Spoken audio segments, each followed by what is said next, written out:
whenever I give a tour here, there's a beautiful picture that Maharaj gave a talk about maybe 2 or 3 months ago. A picture of all the devotees who were residing here around 1968 or 69, I think that picture was from, like that time. And Jayadvaita Maharaj, so if you get a chance, if you haven't been here before, you can look at that picture. There's Jayadvaita Maharaj, there's a young brahmachari in the picture very enthusiastically, with his hands raised in the air in the back. And I always point that out to everyone, and they're like, "Oh my God, it's Jayadvaita Maharaj!"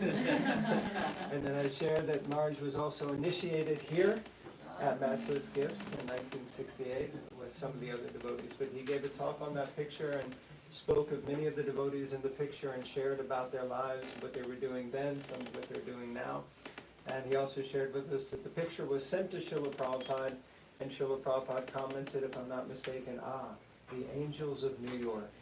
And so that picture has become titled The Angels of New York. So Maharaj is one of those angels, beautiful angel, and we're wonderful devotee, and we're very honored. He's been serving Srila Prabhupada in the capacity as an editor from literally almost the day that he joined, and has taken responsibility for so many aspects of caring for Prabhupada's books and BBT, and was chief executive editor for one of my favorite books, the Brihad Bhagavatamrita, and also has 2 of his own books that he has written. And so we're just very honored and blessed. Maharaj is always traveling and preaching all over the world, but recently he's been spending more and more time here in New York, which we're greatly honored and privileged, and especially coming here to Matchless Gifts to give us his association. So we'd like to welcome Maharaj to please come and speak and share something with us. His Holiness Jayadvaita Maharaj. Jai.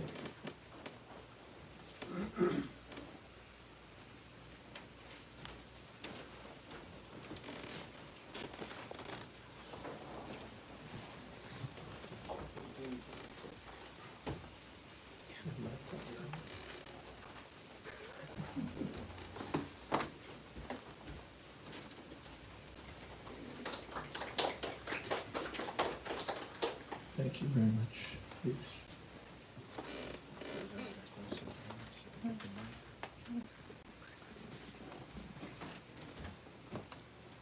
you could check your cell phone to see that it's silent. Cell phone check, if you could check your cell phone and see that it's silent.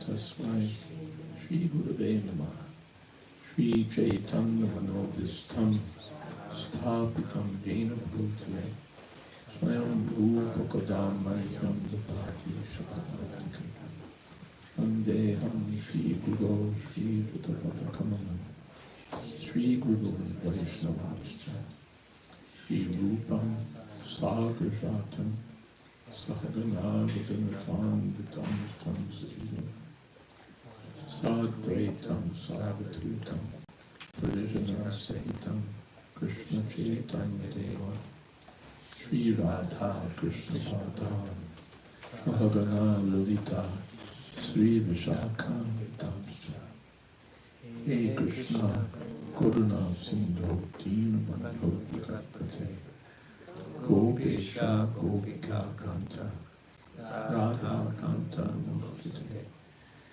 Tata Kamshan Gaurani Radhe Vrindavaneshwari Vrishabhanu Sute Devi Pranamami Mudrive Macha Gopatubhyascha Kripa Sindhu Kecha Padita Nam Bhavanebhyo Vaishnavyo Namo Shri Krishna Chaitanya Prabhu Nityananda Shri Advaita Gadadhar Shri Sadguru Bhaktivinoda Hare Krishna Hare Krishna Krishna Krishna Hare Hare Hare Rama Hare Rama Rama Rama Hare Hare.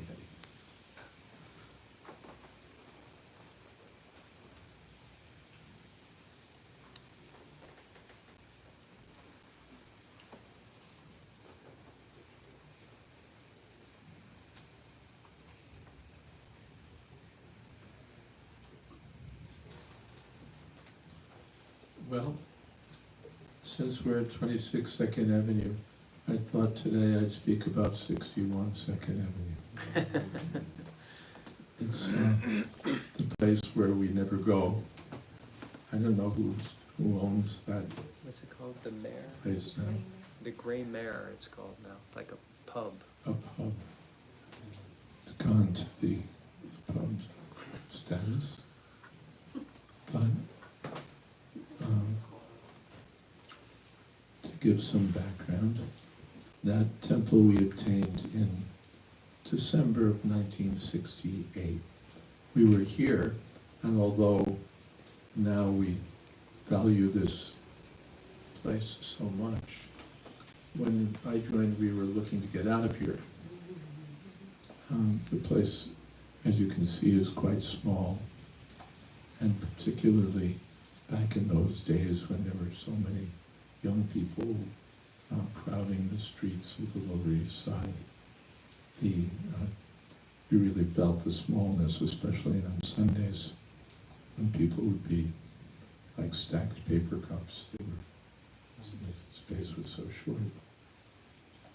So Brahmananda and others were always looking, where could we get a larger place? And then, as I recall, they thought, well, all right, let's just fix up this place. And so they tried to improve this place, and not long after they got that place. If I recall, either Prabhupada said, or the understanding was that as soon as we tried to serve nicely here and use what Krishna had given us, then Krishna gave us more. So 61 Second Avenue is upstairs, one flight up. You go up a set of stairs, and then on your, I guess it would be on your right, there'd be the entrance. You walk through a little sales area, books and beads and so on, and then the temple room. Temple room was large compared to this. I don't know, memory plays tricks, but it was several times larger than this. And it had been an old store for selling men's formal wear. And it must have been unused for a long time, because there were, when we went there, sort of as they say, a yagya, that is to say, a real project to clean the place up. It had all these old dusty top hats and cummerbunds and all sorts of stuff that no one quite knew how long it had been there. And the place was all dusty and sort of covered over. It had nice wooden, what would you say, finishings, the walls. Paneling? Paneling? Yeah, paneling, thank you. Wood paneling, and it had these recessed areas, as I recall. At least one was made for it had more with mirrors and so on. And one recessed area, at least, became the place for Srila Prabhupada's Vyasasana. It was a little perilous, because it wasn't high, but it served without incident, as I recall. And the mother of one devotee, Palaidasi, her mother was a very nice lady and did nice service. A couple of the parents, Madhusudan, his father was in the egg business, as I recall, but he used to bring something or other that was, he did service. I forget what he brought, but he used to bring things for the temple and serve. And Balaidasi's mother also was very service-minded, and she made this little, what would you say, sign, Plaque. yay big, embroidered, which you can see, maybe that one said all glories to Guru and Gauranga. Wow. And that was there at Prabhupada's asana, as I recall. She'd also done a sign here. Maybe she did that sign, otherwise I'm conflating two things. There was a sign here at one point that said, if you have no service, let's see, read or chant Hare Krishna. If you're always engaged in Krishna consciousness, then you can't fall into Maya. That was the gist of it.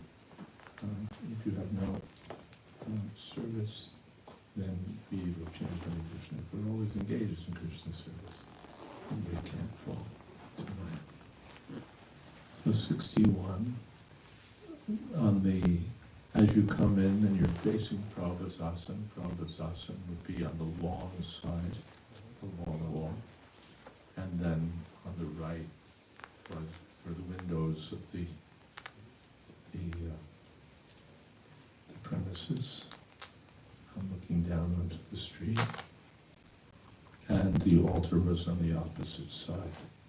The altar was the work, as I recall, of one of my very colorful godbrothers, Narayana Das, whom Srila Prabhupada nicknamed Vishwakarma.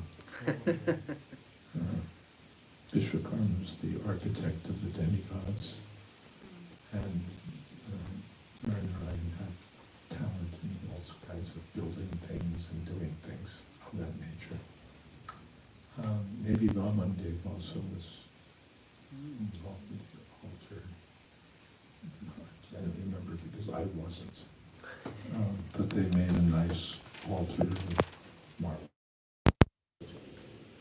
And we also had the work of polishing up all that paneling.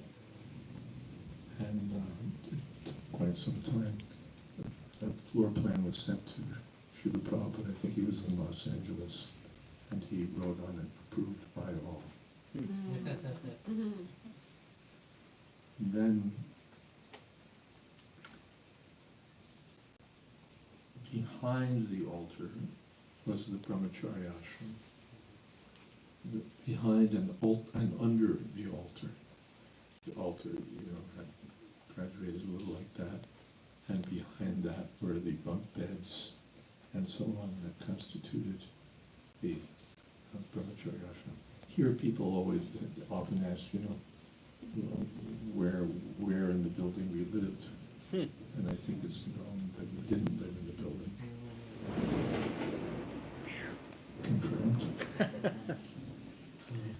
But we had rented flats in the neighborhood.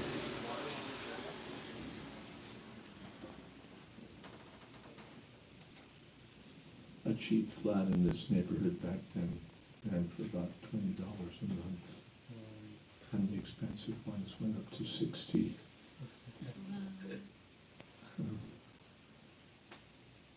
And of course they were very glorious.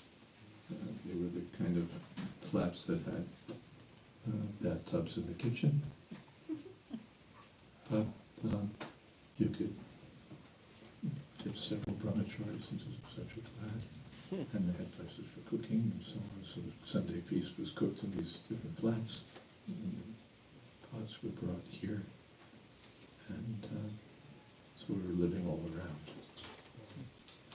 But once we acquired 61 Sikhanevin, then we were all able to move into the brahmacharya ashram, those who were brahmacharis, which was most of us. Los Angeles and the West Coast was heavy on the householder side. It was mostly householders. And here, householders were a rarity. There were Hansaduta and Himavati, Palayadasi married Madhusudan. Were there any others? Was Vamandev? Mom and Dave didn't marry till later. there were a few other girls, but they were high school girls. They didn't marry until later. So maybe that was it for married couples who were actually residing, as part of the New York Metro back then. I guess Mukunda. Hmm? Mukunda. Mukunda, yeah. That was before my time, actually. Yeah, I guess he moved. One day from Los Angeles. Hmm? One day from Los Angeles. No, he was here. Mukunda Maharaj was here. Mukunda Maharaj was the In original Wilbur. person who obtained 26 Second Avenue. Prabhupada had to escape that loft, that crazy boy in it, and Prabhupada said, try to find me a respectable place, a place in a respectable neighborhood. So that's how Prabhupada came to 26 Second Avenue.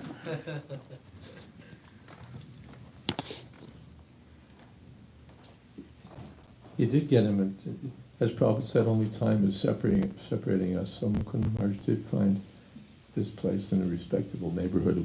There was only a time lapse that he was about 50 years ahead of his time. Behind the Brahmachari ashram was a very large kitchen, actually, an industrial kitchen, and we turned out serious prasadam from that kitchen. Rishi Kumar was the chief cook. Rohini Kumar was his assistant cook. And the area was divided so that it was such a big kitchen you could divide it. And there was a prasadam room that was sort of curtained off, as I recall, on the other side. And we would go from there in the evenings, on the weekends. We'd go to the West Village and do a kirtan in the streets till like all hours, at midnight or whatever, until really late. And it was quite glorious because so many people were there, and we would have big kirtan, and the devotees would come back and take prasadam. So it was quite a scene. There was also maybe it was a hallway. It was a closet or a hallway that came off of the kitchen, moving toward the front of the building, and that became my office. It was full of cartons, maybe books, and that filled up most of that space, whether it had been an office or a hallway. Anyway, that area was all filled up. I guess it wasn't a hallway, but it seemed like a hallway because of its dimensions. And then there was a desk and me. So I worked on the first PS Puja book there, and maybe I did some other things there. So I would hide out in that spot and do my work at that time.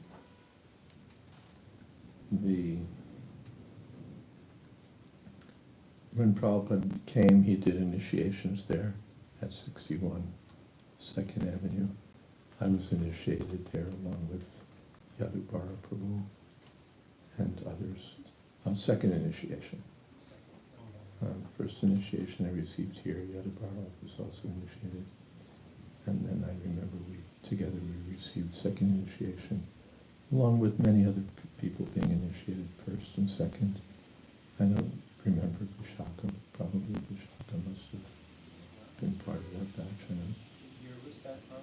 70, 74? Yeah, around 1969, 70. Yeah. And I don't remember if it was that initiation, but I've told before that Prabhupada would come here mostly at that time in the summer months. Prabhupada had a system. If you look at Srila Prabhupada's schedule, it was a very sane system by which he would do America in the summer. And he would he wouldn't travel helter-skelter, but it was basically New York and perhaps something in the East Coast, and then moving west toward Chicago, Los Angeles, Hawaii, and so on. Then he would later move on to points west, and finally India, and then around Europe, England. So systematic in his travel. Sometimes he would do something deviating from the usual pattern for some purpose. For the most part, sane, systematic, methodical. That was his travel, and also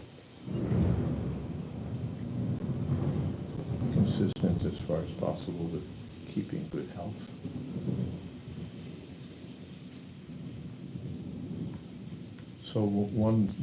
So either it was that time or another time in the summer, Prabhupada did that, either that initiation or another initiation. And then there's a picture. It was published in at least one version of the On Chanting Hare Krishna booklet, and it shows all these devotees surrounding Prabhupada. I think it's black and white, sort of floating off of Second Avenue. You know that picture? It's they're just jumping and surrounding Prabhupada, because Prabhupada's now, when we got 61 Second Avenue, then we didn't need this place anymore, and you've seen, I guess, that photo said moved to, Yeah, that's okay. yeah, moved to 61 Second Avenue, because we weren't going to pay rent on this place anymore, and we didn't need it, and it had no sentimental value for us then. So we moved to 61 Second Avenue, but we kept the Prabhupada's apartment here. So Prabhupada had his place. So Prabhupada was walking after the initiation, he walked down the stairs and he's walking back here. And the photo was taken in front of the storefront, not storefront, in front of the building. It had something above the door that said Hare Krishna, something, so you knew that it was up there. It was considered a disadvantage that we were now one flight up instead of being right on the street, but otherwise, so many advantages. And so the devotees are, they don't have their shoes or anything, they're just, some did, some didn't, and they're all jumping and dancing around through the Prabhupada. And Prabhupada, as usual, was grave. He's just walking back, and everybody's all in ecstasy, but Prabhupada's very grave. And then Prabhupada said, we have increased the disciplic succession from Chaitanya Mahaprabhu. That was what was going on. We have increased the disciplic succession from Chaitanya Mahaprabhu.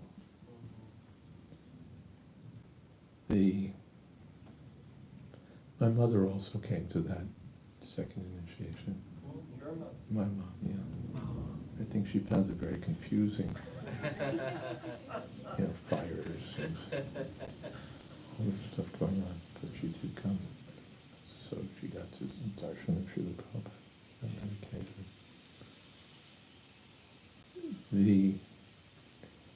Moving back in time a little bit, when we were restoring the place and building the altar and so on, I remember Narayan was called in from Los Angeles or from the West Coast to help, and particularly with the altar, as I recall. And while construction was going on, the deities of Radha and Krishna, which were installed here, they were the first Radha Krishna deities were installed here. Sure, the small ones. Small ones who are now at Radha Govinda Mandir. They were installed here. And then, actually first they were being worshipped upstairs in Prabhupada's apartment. Then they came down here. And then they went to 61 Second Avenue, and we moved. And Jagannath was there. We were worshipping Vamadeva, I think, carved those deities, if I'm not wrong. If it wasn't Shamsundra, then it was Brahmadev who carved the deities here. Jagannath, larger Jagannath deities, and then Radha Krishna were there. But everything was taking time, and Narayana was a perfectionist. He's an artist, and also a big, sort of strong, a strong man and a strong person, and very definite about what Prabhupada wants us to do, and quite strong and yes, like that, and also very clear about what he wanted to construct, and he would have his artistic vision of it, and maybe time schedules weren't the highest priority in the program, and so Radha Krishna being kept in a box, and how much time, what's happening and what's happening and what's happening and what's happening. And I remember, and Brahmananda's the president, and he's trying to basically liberate the deities. and Narayana is Vishwakarma, and he's going to build them a beautiful altar. And I remember on one time it came to an actual fight. I remember Brahmananda and Narayana wrestling, Brahmananda is also big. Brahmananda, you don't mess with Brahmananda. He's not as, Prabhupada said to one, he was walking with someone, and maybe the topic was vegetarianism or whatever the topic was. Prabhupada said that he could kill you. And Brahmananda, we would call him Big B.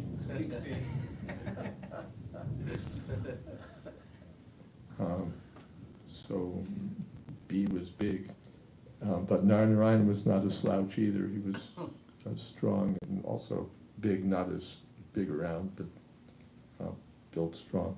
So I remember they were, fighting over it, and they, down on the floor, going at one another. And I think that probably did expedite the eventual installation of Radha and Krishna. I think on one occasion, he was certainly exasperating for Brahmananda. And I recall there was a letter where Prabhupada said something to the effect that he was a little eccentric, but he's coming from a good family.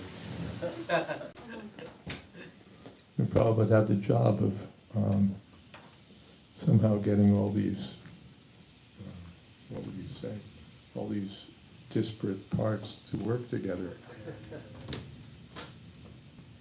And they weren't, parts ordered from the factory. They were whatever parts were collected from here and there. So he had the task of somehow getting all these people to work with one another, or at least not to tear one another up.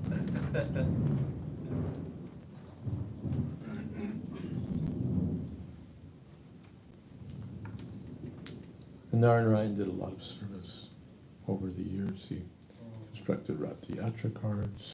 He was very expert in that, and many different services that he did for Srila Prabhupada. All right, since we've come to Narayana, I can tell you one story. That this is in New York City. I forget when. Maybe I have to know all the stories I've told somewhere, but Narayana, Prabhupada's leaving. Prabhupada's leaving from, it must have been Kennedy Airport, I suppose, and devotees were all gathered around this was before high security. It was back in the days when everybody could come in to the airport. There wasn't a security check. There was no, what do they call it? No X-ray or anything like that. You just came and went to your gate, and your family could come with you, anyone could come. And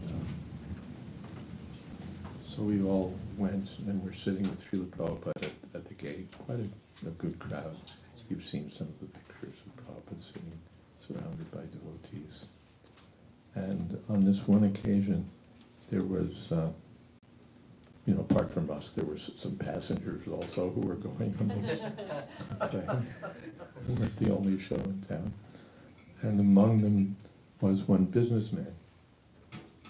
And Narayana basically buttonholed this businessman. He's sitting there, he's waiting for his plane. And Narayana starts preaching to him. And, the purpose of life is to surrender to Krishna. And, I'm making it up. But, they're all preaching at him quite strongly and more or less incessantly and loudly and punctuated with his characteristic ha-ha. And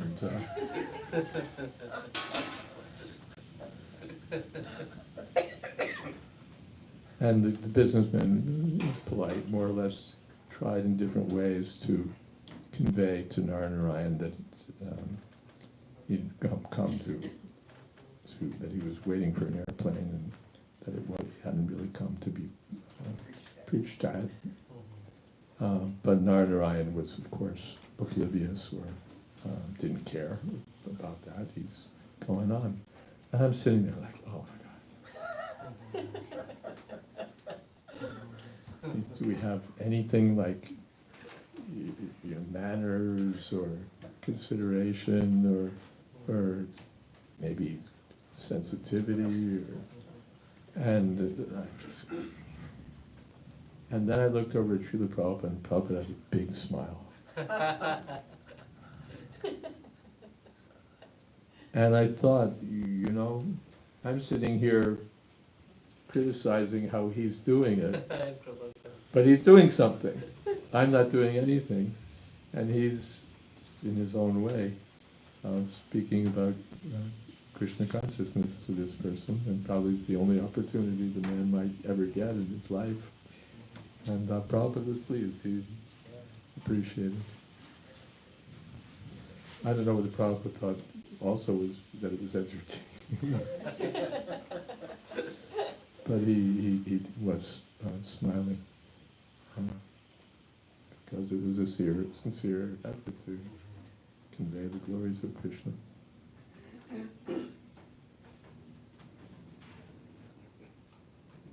Yeah, what else will I tell you about 61 second?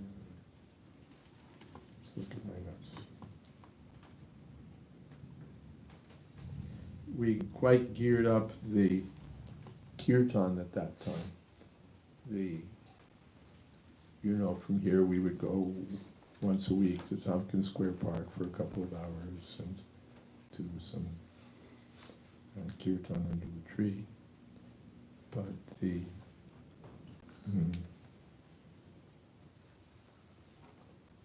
kirtan party became quite a big thing. We had, I don't know how many devotees, but substantial core of devotees going out and chanting Hare Krishna.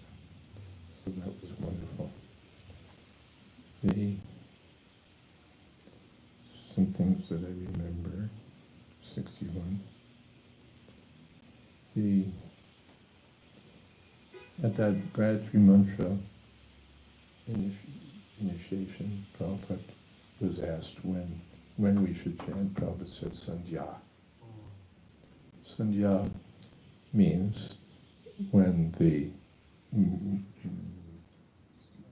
Sandhya actually means conjunction. So it's the conjunction of the night and the morning. That's dawn. Conjunction of evening and afternoon and night, of dusk, and noontime. Jayam Suvam Tasya Yashas Tri Sandhya. So this is Tri Sandhya, the three joinings. And that's when the Gayatri mantra is to be chanted. This is 26 Second Avenue. Somehow I've noted it as second, as 61, but I don't think it was. We had a god sister, Madhavi Lata, who was a difficult woman, sort of close-cropped hair, and should we say somewhat masculine mentality, and certain stubbornness. And I remember one time she probably was trying to instruct her about something, because she wasn't a person who just followed easily. She did things in her own way. But Prabhupada tried to instruct her something, and she was like talking back to Prabhupada. Prabhupada said, "You should not be so blind." And she said, "I'm not." And Prabhupada, I remember, he didn't say anything, but it was, you could see that it was a little shocking to her. Just by he was like taken aback. And his disciple, "You should not be so blind." "I'm not." So maybe not the best example of, well, definitely not the best example of how the disciple should receive instructions from the spiritual master. Well, I'm thinking of it, there was another lady, she's not very often mentioned, Ananta Dasi. Has her name come up? No. I don't think I ever said 2 words to her or heard 2 words from her. She wasn't generally at the storefront. I don't remember her hardly being here at all. But she received initiation before I had, and she would come to the kirtans, especially I think kirtans in the park. She had sort of her own way of dancing. Well, we used to dance like this. She was kind of like some sort of, in her own expressive way of dancing, unusual, but she would come and chant, and that's about the only thing I can say about her, because I don't remember more about her, but she was also one of the early members, in fact, earlier than I was.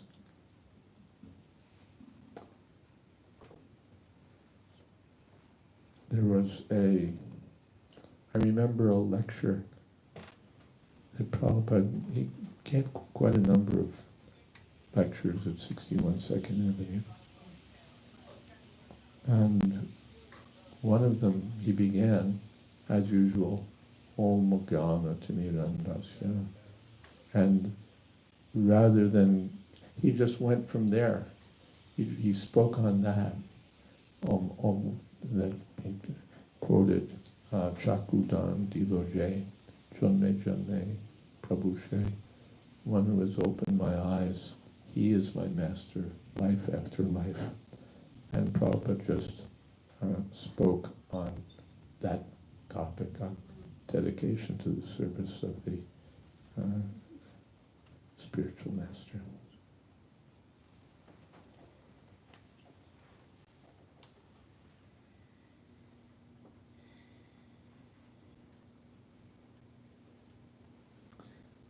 I told about that man, the Yoga Society man who came, who had a letter from Prabhupada and saying that he could meet him here. I've told that story here a couple of times.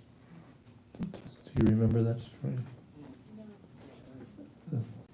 There was an elderly gentleman who came to 61 Second Avenue, and he had a letter from Srila Prabhupada saying that when I come to New York, you're welcome to come and meet me.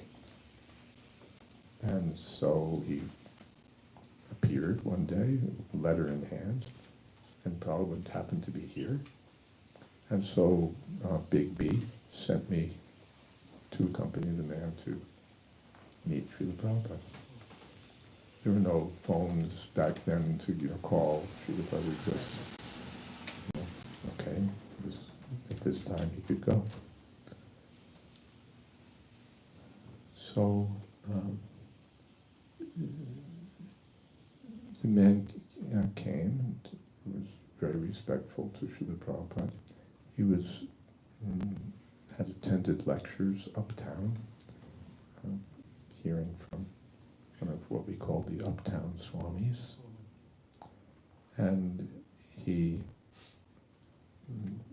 was very respectful to Prabhupada, and he said to Srila Prabhupada, he said, Swamiji, I like your movement very much, but one thing I don't understand is that your disciple said that you said that such and such person, some Bengali holy man, was a rascal. And I don't understand why you would call him a rascal, because it seems to me that he's a very holy person. And Prabhupada said, who has said this? You heard this, right? No. Who has said this? And no, you didn't say. And Prabhupada said, if they have said that I am rascal, they have said that I have called him rascal, and I have not said, then they are rascal. So now the man is quite pleased. He's melted down a little bit, and so now he's pleased. And Prabhupada took a book from his bookshelf. Bookshelf means there must have been like a little, makeshift something. And Prabhupada had a few books. And one of them was, as I recall, a blue hardcover volume. Not terribly big, a little thick, but not very big.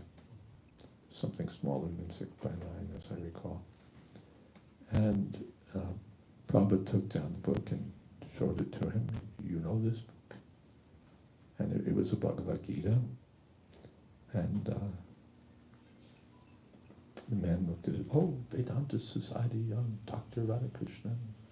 Oh, he's quite, now Prabhupada hadn't called that other Swamiji a rascal.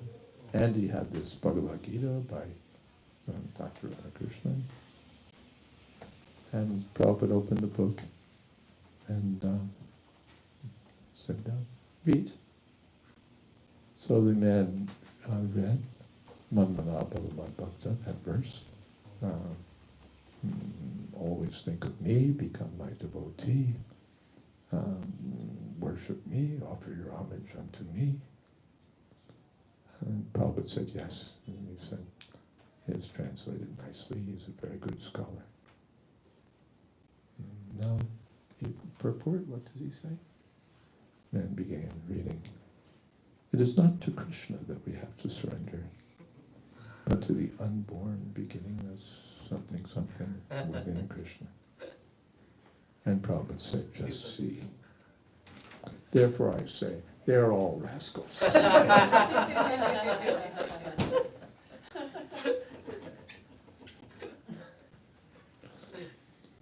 And then Prabhupada quoted a favorite verse, Namam Duskritana Mudha, Prapadyante Naradhana, Maya Apratagyana Asura Palamashata. And Krishna says that those miscreants who are the lowest among men, Mudha, who are like asses, Naradhana, the lowest among men, whose knowledge has been stolen by illusion, and who partake of the atheistic nature of demons. These are the four kinds of men who never surrendered to me. So Prabhupada took apart the verse, explained it word by word. What is Buddha, what is Naradama, what is Maya Pratigana, what is Surabhava, what is Duskriti, all of them are miscreants. Prabhupada explained one by one. And was demonstrating that anyone who's, and not to Krishna. Krishna says, me, me. And he's saying not to Krishna. That means Duskriti and Maya Pratigana, one whose knowledge has been stolen, erudition has been stolen by Maya, the illusory energy. So Prabhupada spoke quite strongly on each of these terms. And then he said, it's not my saying, it's Krishna's saying. What can I do? And I'm speaking Bhagavad Gita, I have to speak Krishna's message. So in that way he spoke to that. So, how are we doing?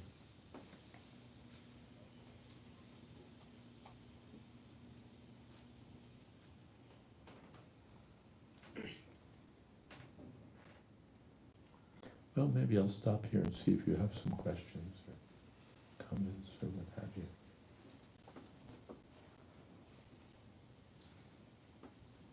Yes. Marge, I have one question, and I don't know if it'll open a whole conversation, maybe we can save it for next time if it does. But you mentioned the small Radha Krishna deities, the children of Radha Krishna that are in Brooklyn now, and they were installed here by Prabhupada, first worship there. In fact, they were installed when I was initiated. Same ceremony. Yeah, Radha Krishna. They were asking about the Radha Krishna deities who were installed here and who are now the Utsav deities at Radha Govinda Mandir. I mentioned that they were installed when I was initiated, or I was initiated when they were installed. Same ceremony. Bhamadeva. But yes, you had a question about them. My question, sorry it wasn't loud enough, my question wasn't actually about those deities, but you were mentioning them and that they went to 61, but there's also this deity that's here, and This deity here? right beside you in the picture. Oh, this Kartamasha deity. And the pictures that we have at the back, so, and, Pictures at the back. the pictures we have in the Why front don't area. you have a picture that you can show me what you, They're all, are they yeah, strongly attached or are they movable? yeah, I think,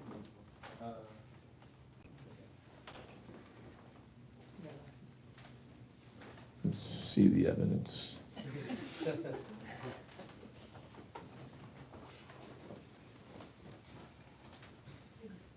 Wow, okay.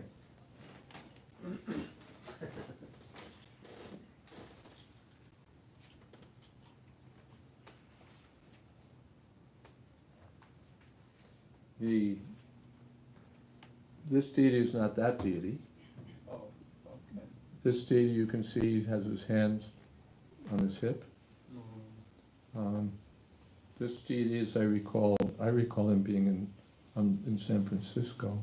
Not that I was there, but I recall that this deity was there in San Francisco.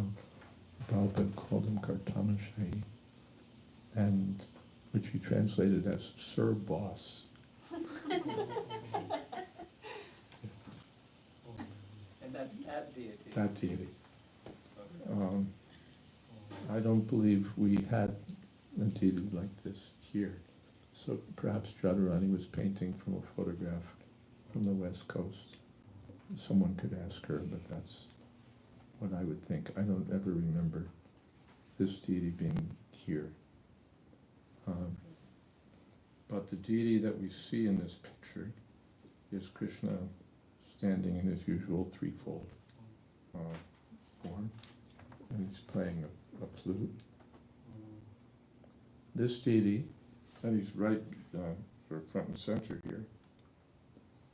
And I don't. When I came, he wasn't on the altar, but there was a not an alcove, but there was like a little structure built affixed to the wall, like a shrine, sort of freestanding, but not freestanding, but affixed to the wall, in which this deity was there. He wasn't regularly worshipped, he was just there, statue-like. Although here he's on the altar. There was never regular worship of that deity, but he was just in that little shrine, you know, in the little shrine of this deity, or the statue of Krishna. But this Krishna is now the presiding deity in Potomac, Maryland. I don't recall how exactly he moved from here to there. Madan Mohan. And Srimati Radharani came. So got Radha Krishna there. So that's this deity. But I think Sir Boss was on the West Coast. Sir Boss was never here, and that is Not that I remember. And the naming of his Kartam? Kartamashe, I think. Kartamashe. I don't, I couldn't vouch for the Sanskrit, but that's, back in those days particularly, whatever you heard might not be what it really was. But that is what we heard, and something like that. Perfect. Pradumna might be able to. Okay. He could certainly fill you in, I think, on... And Prajumna joined here also? My impression was that Pradumna joined in Montreal. I remember his being there early, but you have to talk to Pradumna. He's the more we can pull from Pradumna. He has so much historical knowledge, and anything he tells you with history will be mixed with tattva and understanding. So you might find some favorable opportunity to talk with Pradumna about how he joined and what he might remember from down here. But when I was here, Pradumna wasn't here. Pradumna was in Boston. And my recollection is that first Montreal and then Boston. When I moved up to Boston, or first visited Boston, then Pradumna was there. Satsvarup, Maharaj, Radharani, Pradumna.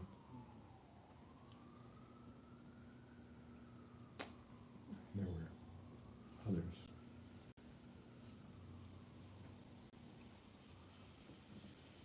This picture of Bhaktivinoda Thakur is on the altar here, and I think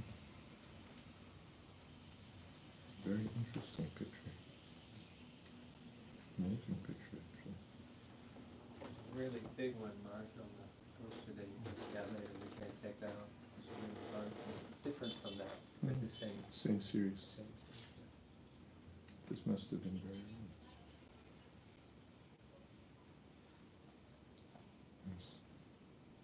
And of course, a style of dancing which has gone totally out of style now. Now we prefer, this is what Prabhupada taught us, dancing like this. Now we've picked up things from American square dancing and a lot of the dancing done, you see our devotees from Gujarat and South India in the kirtan, and basically what they're doing is American square dancing, which they've learned from the devotees as being transcendental dancing. But I quote quoted in the Sankirtan book that Prabhupada said dancing means raised hands. And you've seen the picture of Gormatai and so on. And now so many other things. Other questions? Thank you, Maharaj, for wonderful recollections. We felt like the things are happening as you were telling. Maybe it's a topic for the whole class on this one, that maybe it's very intimate to you. If you would like to share what kind of inspired you to dedicate all your life. Well, for that you have to read my book. I've explained that Yeah. in the beginning of my book, Vanity Karma. And I never talk about that because it's not good for sales. If you want to know, you have to buy the book. They're $15.95, and I think, do we have a copy of the red book here? Okay, so it's I have 2 books that looks like we brought some. This was the one that has some brief autobiographical info about how and why I joined, as well as a verse-by-verse commentary on a biblical book,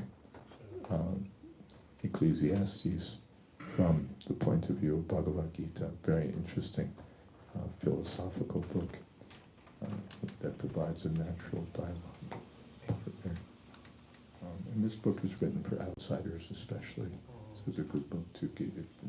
It's a commentary on the biblical book, so it's a good book to give your friends or colleagues or any outsiders. It's written in simple text. Any middle school student, reasonably literate, could go through it easily. And this one, Srila Prabhupada's Kirtan Standards, is for the devotees. Really, anyone who cares about Srila Prabhupada's Kirtan Standards ought to have a copy of this book. And here they are, and they're $15.95 each, and or whatever you like. And the more people who take books, the fewer books we have to carry home.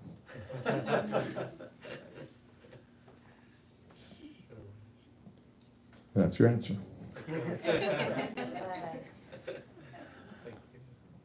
Something else?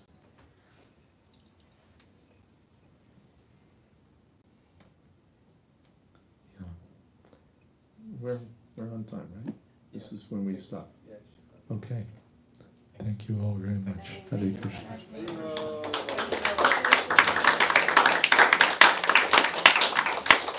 Jayadvaita Maharaj ki Jai. Srila Prabhupada ki Jai. Gaur Premanande. Thank you once again, Maharaj, for transporting us back in time and really giving us insights to the history here. Thank you very much, Maharaj, again for transporting us back in time and taking us on a journey back. Would you like a microphone? I have no I think I'm okay. I probably have a big enough mouth. I'm getting the thumbs up from Yadanath. So we'd like to thank Maharaj again, and please encourage to please come back again and again. And We're supposed to stop that from happening.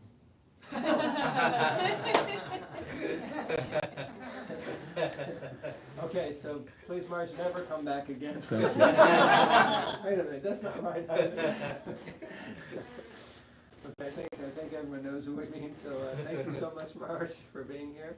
And now we'll have a short kirtan, and everyone can join in and stand up. We can have a standing kirtan, and then we'll serve prasadam. But once again, please let us thank His Holiness Jayadvaita Maharaj. Jayadvaita Maharaj ki Jai.